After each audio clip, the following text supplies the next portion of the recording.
म्हणजे शिस्तबद्ध धाक आहे, जगणं पोआप आहे, आयुष्याच्या समुद्रात टिपस्तंभाची झाक आहे, तो म्हणजे बाप आहे. आई घराचा मान केल्यास तर घराचं अस्तित्व असतो, पण या घराच्या अस्तित्वाला खरंच समजून घेतलं नाही का? वडिलांना महत्व असूनही यांच्याविषयी जास्त बोललं जात नाही, लिहिलं जात नाही. कोणत्याही व्यक्तीविषयी जास्त वेळ बोलत राहतो. उरा मंदी माया त्याच्या काया मेघावानी, दाखविना कधी कुणा डोळ्यातलं पाणी. जिजू जिजू संसाराचा गदा कदा, वटावटी हसू जरी गणावा कदा.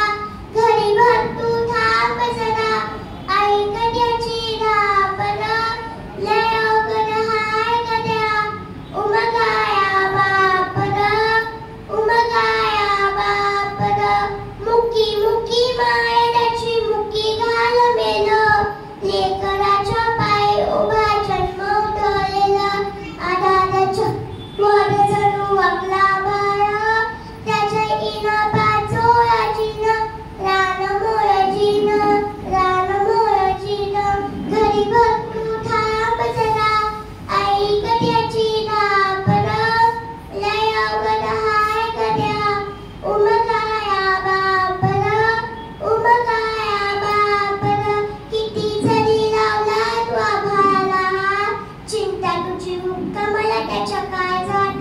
धन्यवाद. मला 2 शब्द बोलले